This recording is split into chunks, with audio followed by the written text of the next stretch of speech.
So it's 6:30, so I think we'll get started then. Hello, everyone. My name is Ann Morgan, and I will be hosting tonight along with Ann Glesner, another one of our board members. And just welcome everybody. This is a great turnout. So it's awesome to see you. And thank you for those who are joining us virtually. You have to let us know what you think of the new webcam, because hopefully it's a better experience, but we're really glad that you have joined us as well. And please use the chat and during the Q&A sessions, and Natalie will be helping monitor that for us. And thank you to all the teams that have made this possible tonight. We have a planning team, we have a nonprofit vetting team, marketing, web. I shouldn't list everybody because I'll forget somebody. Membership, social. A lot of the social people were helping with the registration and being ambassadors tonight. So it really takes all of this. So thank you so much to all of you. And thank you for the nonprofit representatives that are here tonight. Welcome. Okay.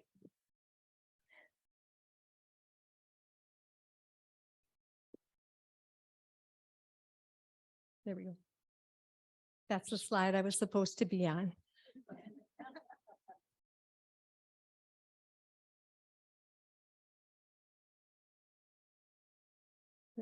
All right. All right. And thank you to our sponsors. Spot's been with us from the beginning. I don't think Yenny was able to be here tonight. Yenny, no, I haven't seen her, but we really have a huge amount of gratitude for all her support, and Door County Community Foundation. They have helped facilitate our payment processing, which has been huge. It's just been great for us. It's good for the nonprofits. So we don't hand over 100+ checks to each nonprofit and they have to write thank you notes and all that. So it's really helpful. And we want to shout out to Hathead because there's some apparel that was back there. Bonnie has donated the embroidery that she does in that apparel. So check out our website under the for members section. You can order 100+ apparel if you're interested. All right. So here's our agenda for tonight. We're going to listen to the nonprofit presentations and have a Q&A session for each of them. And we'll vote. And we'll have a business update and let's hear from Carrie Baldwin for the Sue Baldwin Fund. They received an award in, I think it was January 22. Thank you, Ann. And then we'll have to do the drawing for the next quarter for July and announce our awards. So our goal is to connect like-minded women to make a meaningful impact in our community. And supporting that are our core values. And I invite you to go to our website to read more about those because they have been instrumental as we've grown from, it was like a startup 5 years ago as we were getting this going, and they've really helped guide us. So just check that out. And tonight, our members that are presenting are being brave. They're coming up to present to you a nonprofit that they're very passionate about and want to share with you. So let's listen attentively and give them a big round of applause for them and the representatives from the nonprofits. And with that, I can introduce Deanna Clayton for Friends of Gibraltar.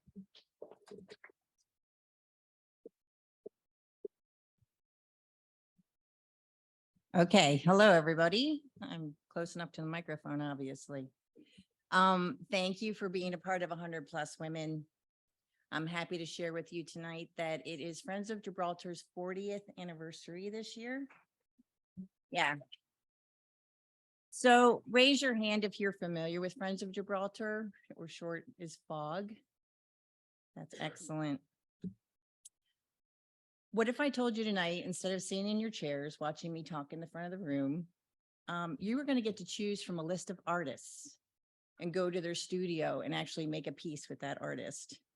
Or today you get to learn a Spanish language by actually participating in salsa workshops, salsa dancing, and eating hot tamales.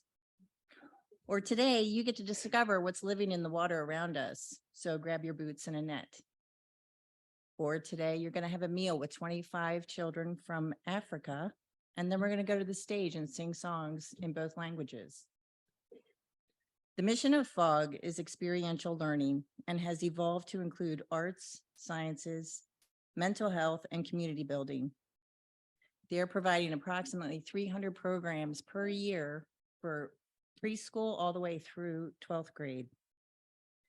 My team is familiar with FOG because we have experienced their programming personally. A couple of us have participated in the amazing program that allows a group of high school students to come to our art studio and actually create a piece alongside us. Everyone on our team has had children that have been able to participate in these kinds of activities. Through this exposure, I learned about the students in my community and hopefully show them hard work, following your passion. This is what it looks like in the real world. The school can teach you about the real world, but it can't show you the real world. Experiential learning is the mission of FOG. In 1981, it was announced that drastic cost cuts were going to be made to Gibraltar schools. This was going to force Sister Bay to close their elementary school and combine with Fish Creek, which they would have had to eliminate the library, add trailers to the building, and a group of concerned parents and other community members joined together, and they worked hard against the odds, were able to pass a referendum. And these community members and parents came together in this common purpose and decided to stay together and created Friends of Gibraltar. So school is only as strong as the community supporting it. Community involvement can make education experiential and hands-on. Friends of Gibraltar created a newsletter, did school community plays, heritage festivals, classroom visits from writers, readers, and various speakers. And around this time, one of FOG's members was approached and asked to create an arts appreciation series after school. And they were very excited about it until they learned that it was going to be a small group, 2 students per grade, and they were the best drawers in the group. And to them, that felt like giving library cards to the 2 best readers out of each grade. So it became the goal of FOG that every child be presented with the opportunity during the school day to create and be inspired regardless of natural ability, financial status, or their knowledge level. So this person worked hard with others to fundraise, and slowly they created the Artist in Residency program in Gibraltar. For this to work over time, they needed a coordinator to be in the school. They couldn't rely on parent volunteers. So they presented this to the school board. And then the school board said they would give them 1 year, but they couldn't pay the salary of this coordinator. And that was 40 years ago. So children learn by doing. And as we all know, doing costs money.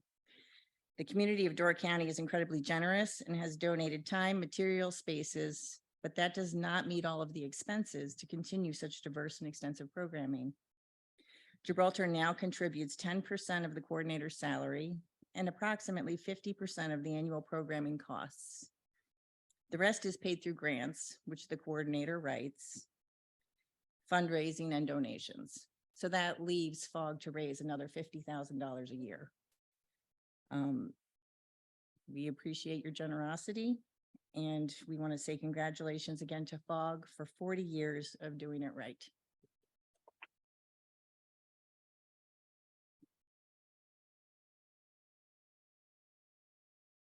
Thank you very much, Deanna. So next, we want to introduce Vinnie Chameau, who is the nonprofit rep, and she's here to answer all your questions. So get your questions ready. And also online, if you have any questions, you can chat those in and Natalie will pick those up. And so Barbara's got the mic and we'll head to Beth in the back. Thank you, Deanna.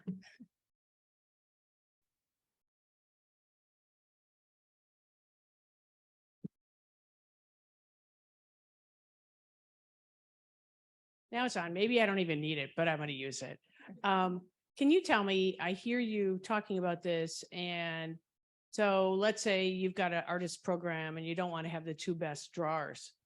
Does everybody get to go? I mean, is the whole 5th grade get to go? Yes, all of our programs are done by grade level. So we'll either have one grade level or multiple grade levels that participate as a part of the school day and connected to the curriculum. So a big part of my job, part of answering that question is coordinating what's happening with these experiential activities with what's happening in the classroom. And that's a lot of meetings with teachers and connecting with school administrators to make sure that the programs we bring are at the best educational quality they can be. So, yeah. For all students, yes. Can I share the mic? I have a virtual Oh, question yes. here. All right, so does FOG only serve Gibraltar schools, or are there other Door County schools able to participate in programs?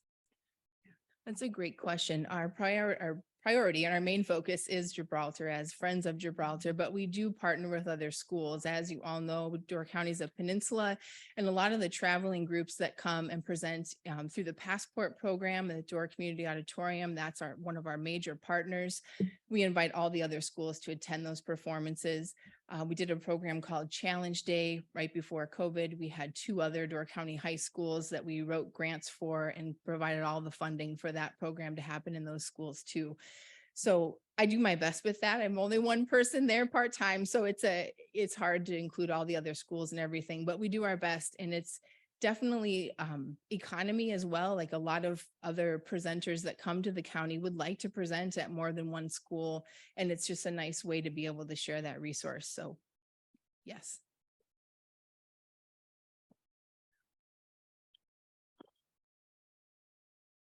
How have you been able to measure your positive impact? Oh, I like this question. This might be a non-traditional answer, but my favorite way to measure positive impact is walking through the hallways after one of our programs. There's just this energy and this feeling of kids being really excited about something they just experienced. And I have found that no like written bubble evaluation number system shows that. So I think it's by being there and then hearing the impact and then knowing the students from preschool all the way through 12th grade. I've been there 17 years, so it's been I've seen a few rounds of students complete their entire education. And that's where I see the impact. And I think if you think back right now to the time where what you remember from school, it's usually a field trip, an experience. And so that positive impact stays with students past high school. And that's where I also see the evaluation piece I like the second, or just as much, is when a student who is in their 20s will come back and say, oh, I remember doing that and I loved it. And I learned things from that I didn't even know I was learning then. So sometimes I think that evaluation piece is after the fact. So I don't know if that helps, but yeah. How many students are involved annually?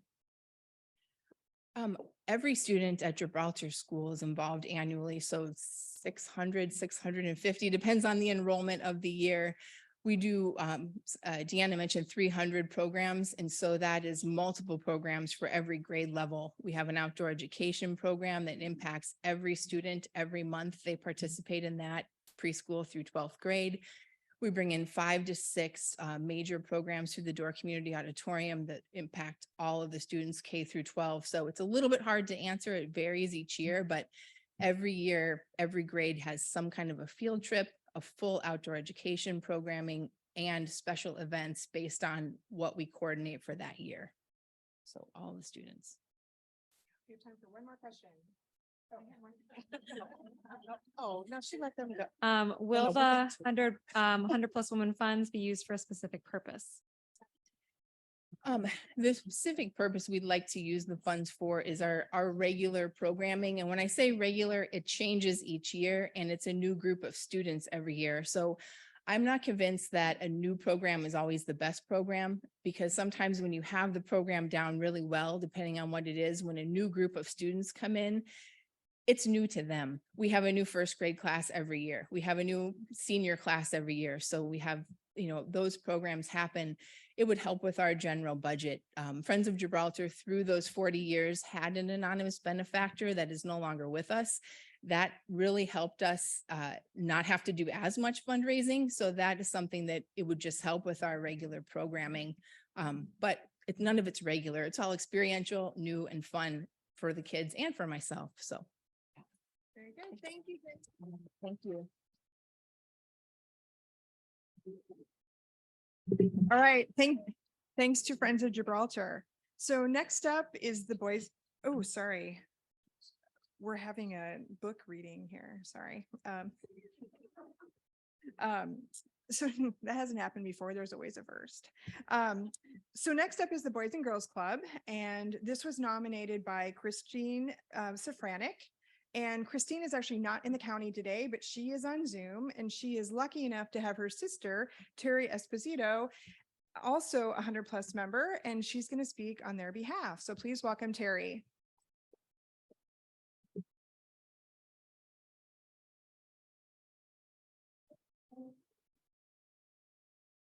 Good evening. It's a pleasure to be here this evening, and I'm going to be reading from my sister's prepared speech. And for those of you who have an older sister, you know you can't say no to your sister when she asks you to do something. Love you, Chris. Within the community of Dora County at the corner of 3rd and Nebraska is a building that says Boys and Girls Club. Have you ever wondered what the Boys and Girls Club is all about? Let me tell you about the first time I visited. I really did not know what to expect as I walked through the doors. What I experienced was an atmosphere nurtured in love and respect, where children have opportunities to experience enriching programs and activities to inspire them to explore and learn in a safe and welcoming environment in those critical hours after school and in summer. The first thing I noticed was the kind and thoughtful staff who treated each child as if they were the most important person in that room, even though there was a flurry of activity around them. Children would quietly come up to a staff member and ask a question that was answered thoughtfully. I sensed a strong and trusting relationship between the staff members and the children. The Community Table Project focuses on eliminating food insecurity in Door County by engaging the children in the concept of farm to table. The children in the program can be found in the kitchen serving up a meal of chicken patties, mashed potatoes, and corn to their fellow club friends. The STEM program, science, technology, engineering, and math, are creative and innovative programs at the club. This particular afternoon, the children were involved in a collaborative program with NASA, which involved critical thinking and problem solving. The children were involved in hands-on activities related to NASA's missions and research. They communicated directly with NASA as they worked on their project. What an inspiring opportunity for these young children to dream about being space explorers or rocket scientists. The Art Club is a popular activity from kindergarten through middle school. In a creative community like Door County, it is not unusual to find a well-known artist working with the children to create their own works of art, or perhaps a musician spending time playing their music for the youth. Painting, sculpting, photography, and holiday and seasonal crafts are part of the art and music program.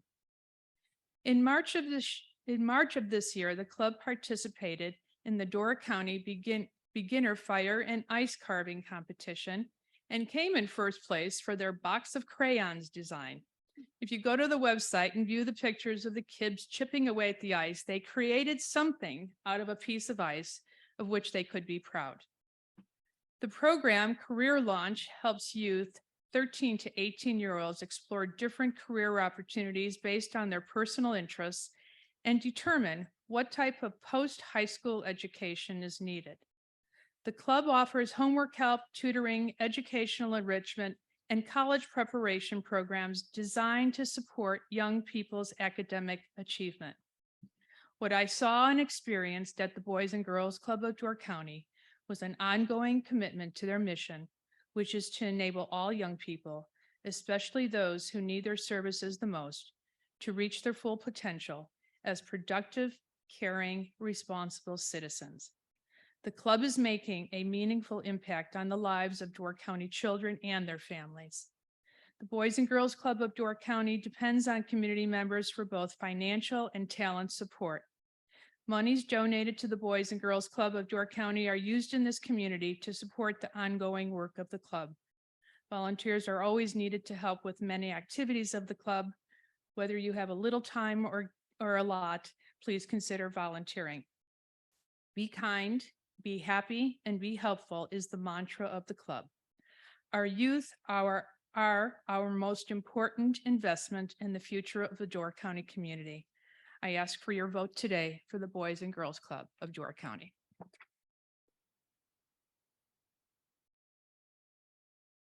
Thank you very much, Terry.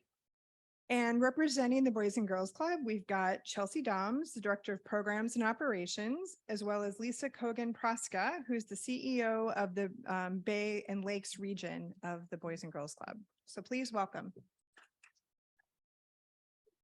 Good evening.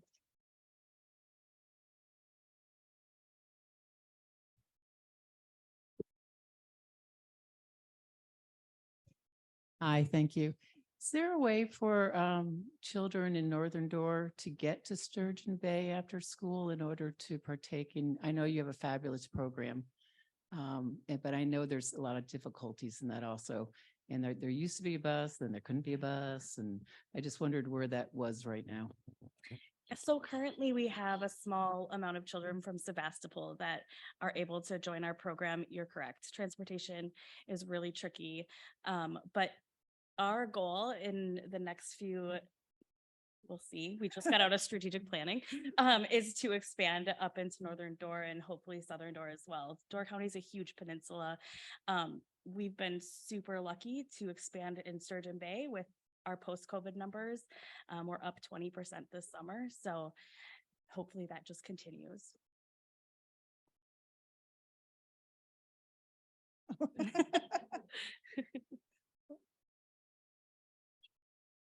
Kind of newer to the area. Who are your clientele? Who is accepted into these programs? We serve kids from from kindergarten through 8th grade. Kids from really just any, we always say that every child can benefit clubs. So any child that wants to be a club member is able to be a club member. And we really focus on enrichment and then also affordability to make sure that finances are never a barrier for kids to be at club.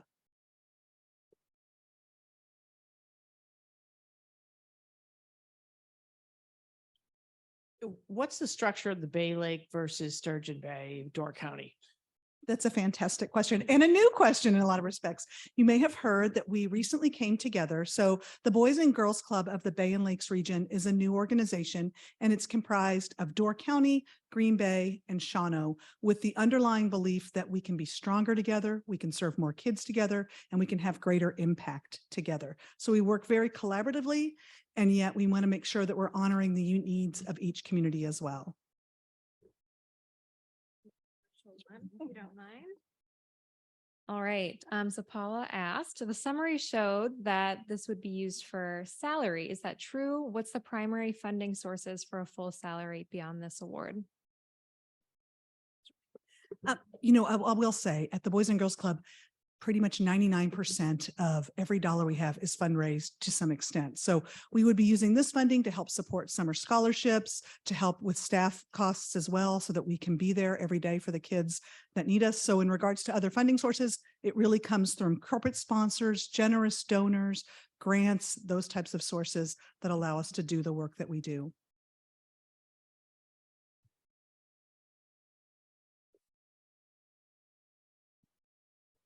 We still got 2 minutes. You gotta have some questions. Or we'll just start talking because we love it.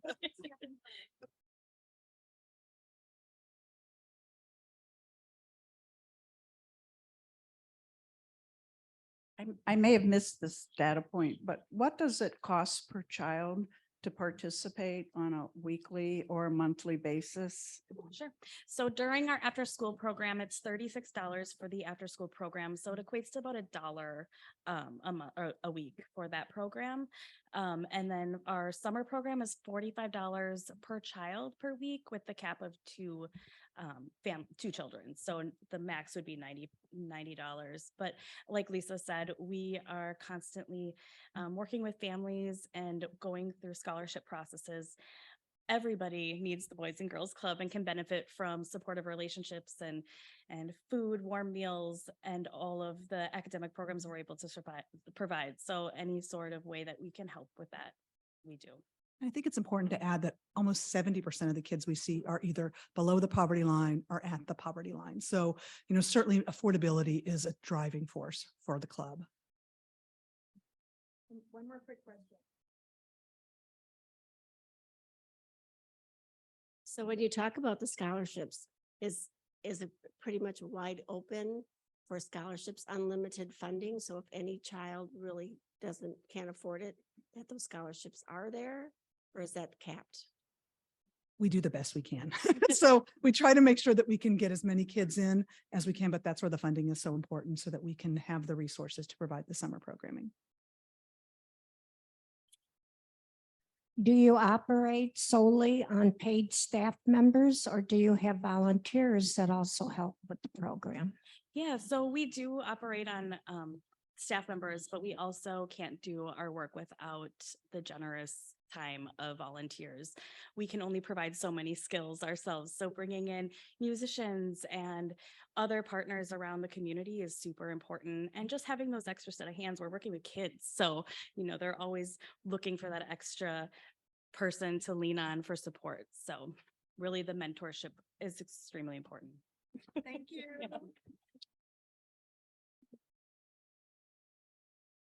Thanks to the Boys and Girls Club.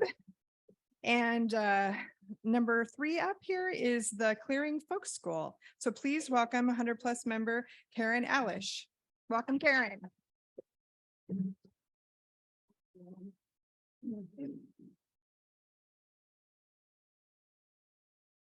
Thank you, everyone, for the opportunity to present tonight. I'm honored to present the Clearing Folk School. I came to know about the clearing really by happenstance about 12 years ago. I was working 80-hour weeks for a global software company, and I was in desperate need of some time away. I decided to take a photography class, and my Google search found the clearing.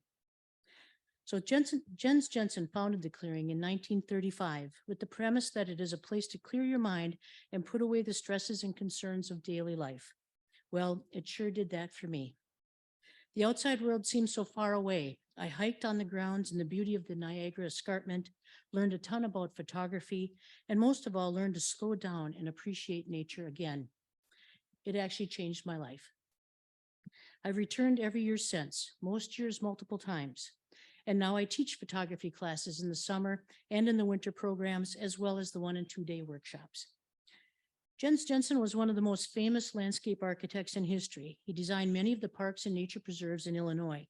When he came here and founded the clearing, he also went to work to protect the natural spaces in Door County. Along with other conservationists of the time, Jensen was instrumental in saving Toff Point, the Ridges, Whitefish Dunes, Cave Point, the county parks, and so many of the natural spaces that make Door County what it is today. Jensen built the clearing in the Danish folk school tradition with classes for landscape architects taught by Jensen himself. Today, the clearing offers a broad range of year-round educational experiences in that same folk school tradition, including painting, writing, quilting, birding, woodworking, forging, photography, of course, and many more. But the clearing is not just a folk school in Door County. The clearing is on the state and national register of historic places. The clearing is one of the oldest nonprofits in Door County, founded in 1935, turned 88 just last month. It worked with the Door County Land Trust to put 94% of the 128-acre property into a conservation easement, so now it's permanently protected from any future development. The clearing is a leader in the community in organizing and partnering with other key conservation agencies and nonprofits throughout the county, and is the leading coordinating organization with the Land Trust, Crossroads, and the Ridges to offer the statewide Master Naturalist Training Program. The clearing's 128-acre property is open for free hiking on weekends from May to October and every day sun up to sundown the rest of the year to provide neighbors and visitors an opportunity to reconnect with nature. More than 50 free docent-led tours were held last year, providing insights to hundreds of visitors into the rich history of the clearing. About 70% of the clearing's budget comes from program revenues and bookstore sales. The other 30% is from generous donors. Volunteers are absolutely vital to the clearing. Over 100 volunteers logged nearly 3,000 hours last year. They helped staff the bookstore, teach in our winter program, lead hikes, and roll up their sleeves for other projects to maintain the buildings and grounds. These volunteers save the clearing many dollars every year. The last 3 years of the pandemic have been some of the most difficult in the clearing's history. All classes were canceled in 2020, which meant no revenue. The board and staff worked together to invent a retreats program that was offered and allowed for at least some monies to come in. 2021 was very limited as well. Even last year, when things felt like maybe they might be back closer to normal, the need to adjust week by week due to student illness, class cancellations, it made it really remain one of the most difficult ever, with enrollments the lowest in clearing history last year. Student numbers and class revenues are still only about 70% of pre-pandemic numbers. The clearing never begins a project without first securing the funding for the project, mostly through donations. As an example, the Forge building took 7 years of pass the hat donation collections to become a reality. One of the key projects underway right now is replacing the aging flagstone paths throughout the campus. The large flat flagstones were laid with grass or gravel in between them. Over time, the flagstones continued to heave and have to be reset. This is a constant tripping hazard and safety issue for students, staff, and the many visitors to the clearing. This project was started 2 years ago. The monies we hope to receive tonight will go toward helping to finish the paths and will provide much safer, more accessible walkways throughout the campus. In choosing the clearing tonight, you are supporting not only the immediate need of the upgraded pathways, but you are helping the clearing to maintain the legacy of Jens Jensen and this special and historic part of Door County's history for the next generations to learn about and enjoy. On the heels of Earth Day, celebrated on Saturday around the county, we can't emphasize enough how important it is to continue to protect and preserve our natural places in Door County like the clearing. I sincerely hope that you will vote for the clearing for the main award this evening. Thank you all for your time and consideration.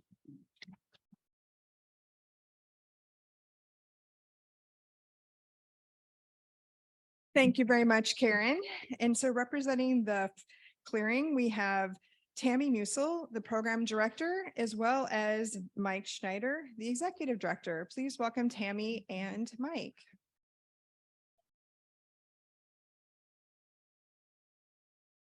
Thank you. Well, I'm not really going to answer a question. I am going to simply state that I have been a participant of their programs for many, many years. And I cannot tell you, when you first move up here and you don't know many people, how important signing up to their classes and you meet so many other people up here was a wonderful way of acclimating yourself into the community. So it's great for us people that live here. It's a program for all of us, not just the people that come up here and spend a week during their summertime. What they give us through the year is valuable. Thank you. Just a reminder, we really do want to keep it to questions, just in fairness to everyone. But thank you anyway. Yeah. We'll go ahead and just restart the 5 minutes for that. Okay. Can we start with another question? Okay. All right. In a quote normal year, how many program hours and students participate? How many people are impacted annually? And do you measure local versus visitor participation? So that was 3. Let me know if you need me to. That's a lot of questions. Well, I'll answer part of that. In our summer program, our program of week-long classes, which starts in a week, we have, in a normal year, about 700 students and probably 100 plus instructors. And that's, this year we have 96 week-long classes, again, in the summer program, and Tammy can take the winter program and the workshop program. For the winter program, which is taught by local volunteers, usually we have over 100 classes, but this year, in our second year after the pandemic kind of crisis, we only had about 56 classes this year. Volunteers weren't ready to really get back into the swing of things by hosting classes and things. And then the workshop program, we have 33 classes that run mid-June through early November. There's little 1 and 2 day classes, so you can kind of try out the clearing before committing to possibly a full week and staying on campus.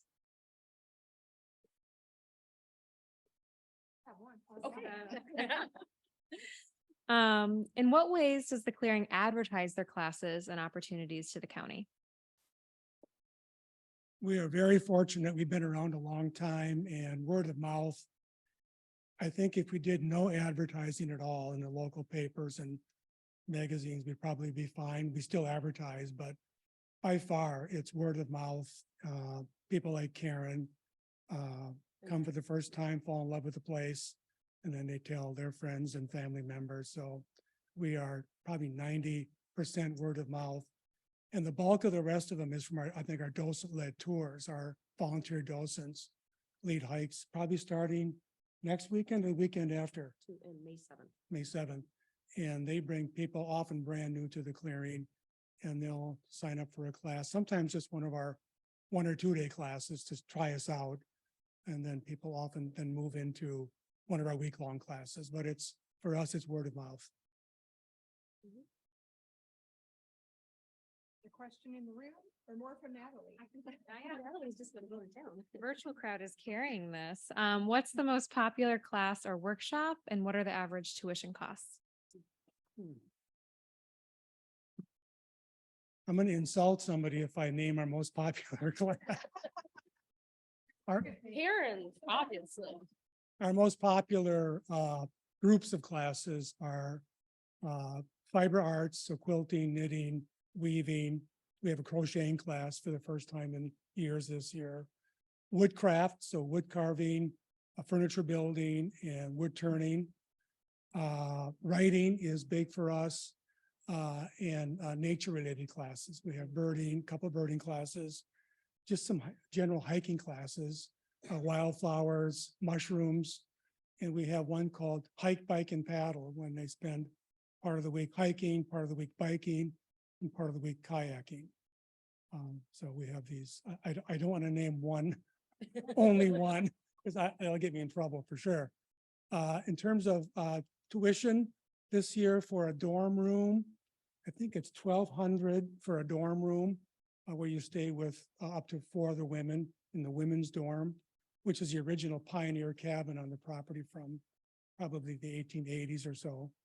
And then we have for a double room, which is our most common accommodation, I think it's $1,305 this year, and a guaranteed single is, I think, $2,000.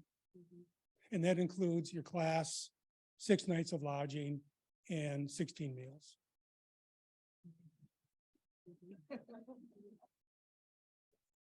One more question.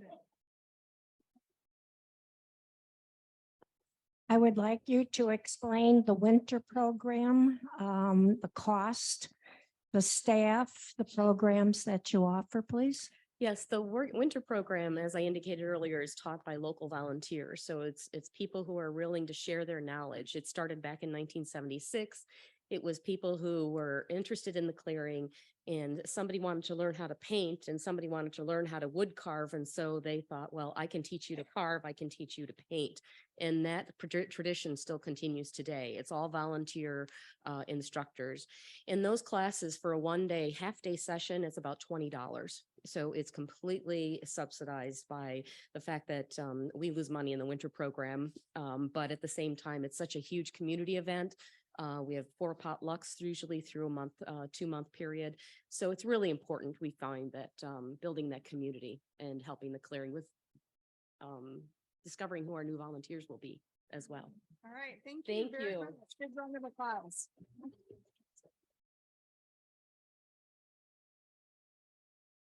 Okay, so with that, it's now time to vote.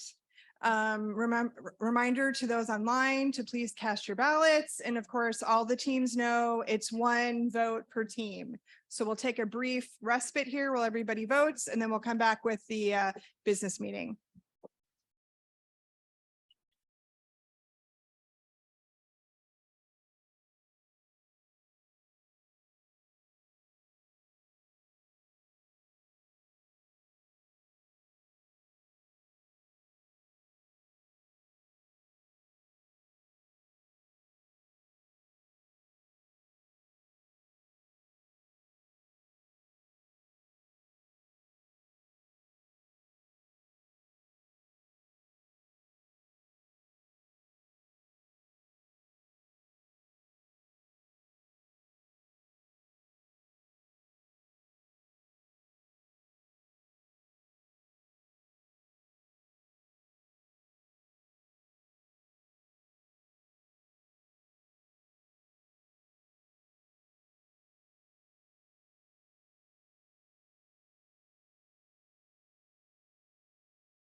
Okay, I think we have all ballots. Are there any ballots that we're waiting on? Okay. All right, we'll get back into it with our business update now. And what's that? Okay. Hello. We'll get going again here, everybody, while they count the ballots. So, all right, on to the business update. So 5-year anniversary, we're celebrating in July. Yep. July 2018 was our first meeting. How many people in the room were? Oh my gosh, that's a wow, good job. Congratulations to all of you. Hey, woo, good job. And we have a lot to celebrate. So through tonight, we'll have raised over $427,000 for over 50 local nonprofit organizations. So that's awesome. And we currently have about 382 givers, and we'll donate about $28,000 tonight. So that is amazing. So well done, everybody.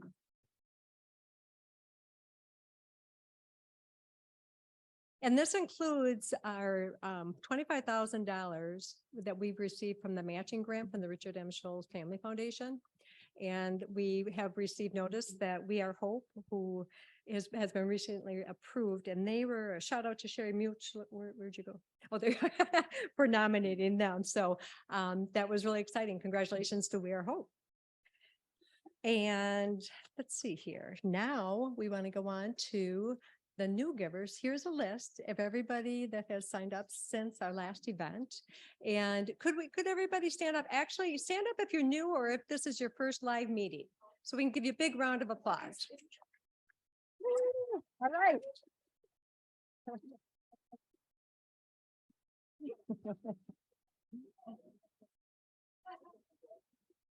And referrals are big. So thank you for all your referrals. And we have business cards, generic business cards laying around here, different places. So please feel free to grab a few and spread them around. This is a shout out to the website. So remember the buttons, join us, nominate a nonprofit, and donate. Lots of great information. Check it out, everybody. If you have questions, let us know. And with that, I would like to introduce, where'd you go? Carrie Baldwin, this is for the Sue Baldwin Fund, who received the award in January of 2022. Welcome.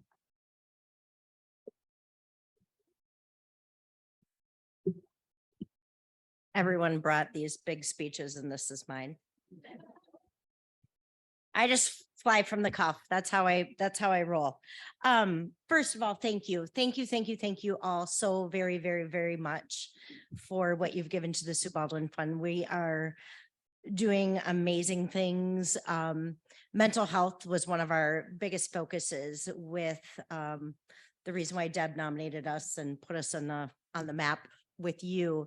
Obviously with these, there's unfortunately a large group of local women in Door County that are going through breast cancer or have gone through breast cancer, and to support them is something that is so important and something that we're doing. As you can imagine, when COVID hit, we had already established like a support group for the ladies, and then COVID hit and it had to go away.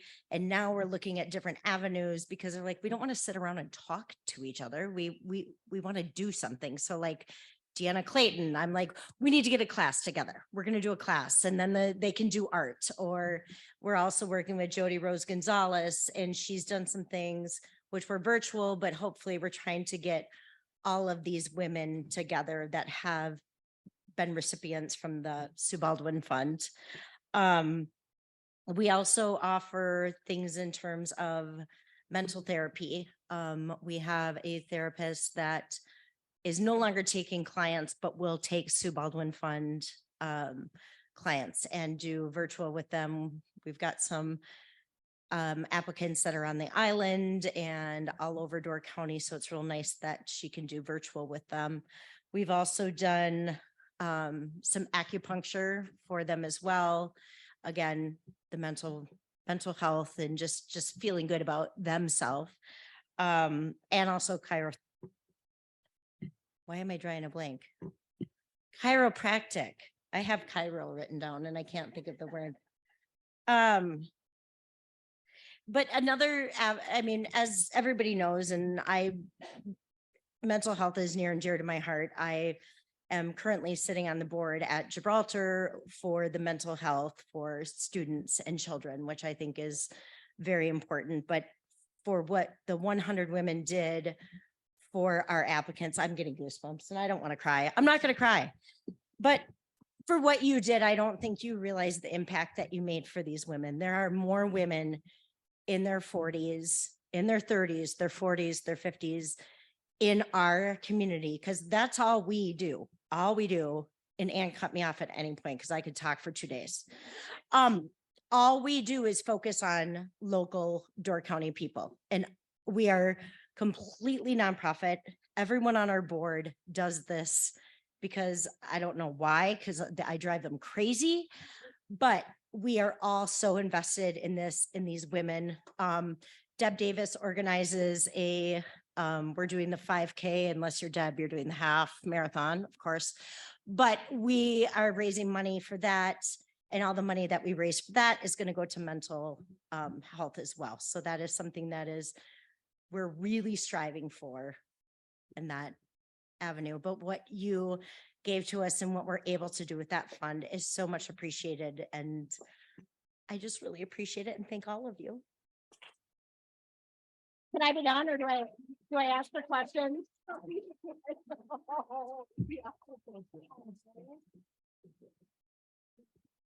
So I went right past social. So if we can just take a minute for a little social update, I apologize, Faith, please come up and.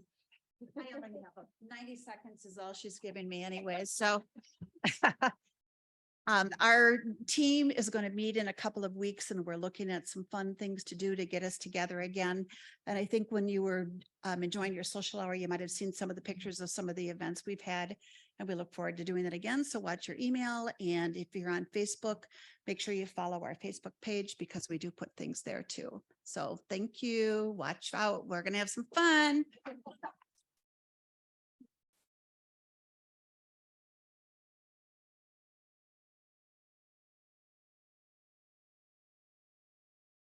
I was confused. I thought I read the script wrong.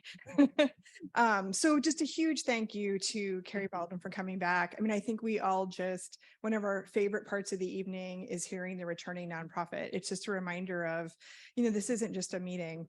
There's a lot of impact in the organization, which we all should be really proud of, which is a great introduction to welcome our new service coordinator, Kate Sullivan. I'm going to make you stand.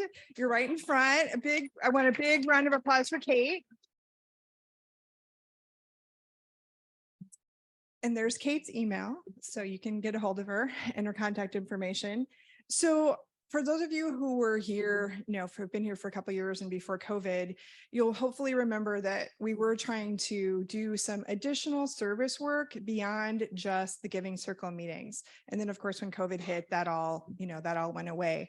But Kate came to our attention and we thought it would be a great avenue to get back into and expand hopefully our impact in the community. So, we have a lot of great touch points with the nonprofits. A lot of you all have great touch points with the nonprofits. And so Kate is going to fill that space and help us, I would say, amplify our impact.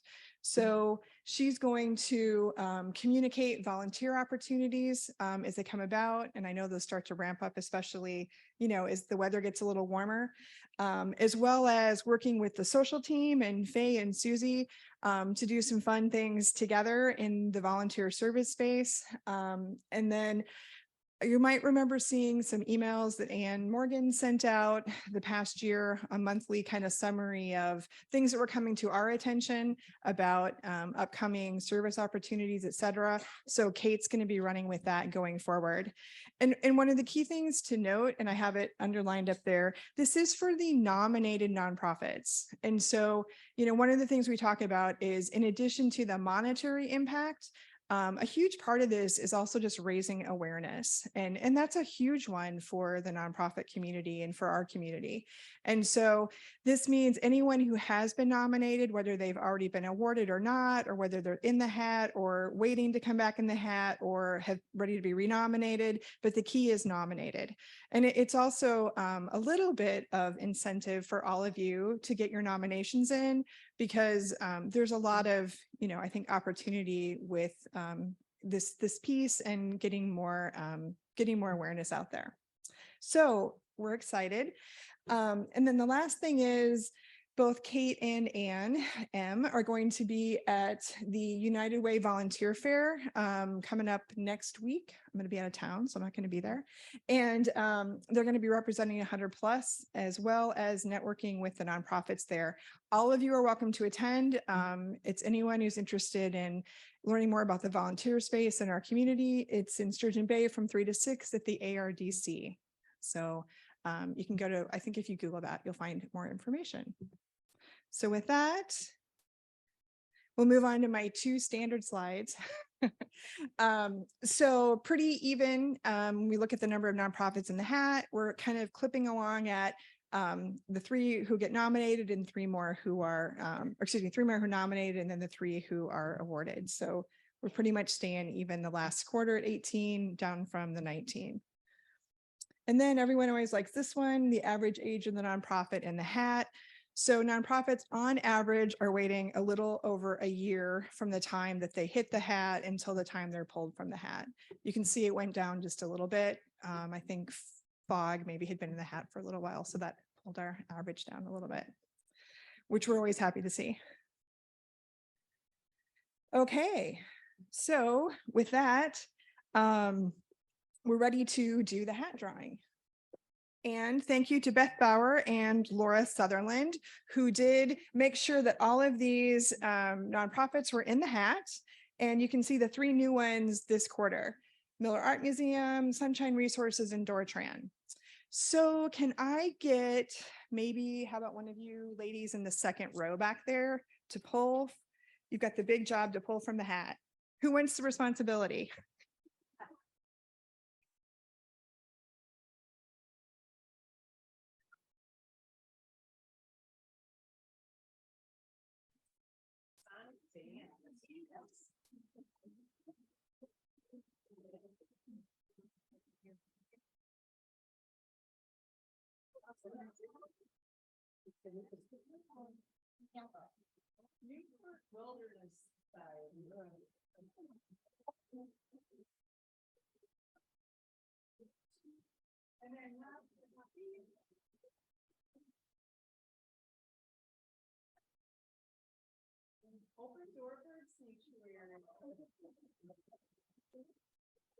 Okay, so sorry. Just for those folks on the phone, you may not, or on Zoom, you may not have heard that. So it's the Newport Wilderness Society, Peninsula Symphonic Band, and the Open Door Bird Sanctuary. Okay. So now the moment we've all been waiting for. So the nonprofit with the most votes will receive approximately $14,000, and the 2 runners-up will receive approximately $7,000. And then, as a reminder, the main award winner or recipient will be eligible for the Richard M. Schultz match. So here we go. And it is the Boys and Girls Club of Door County. Congratulations.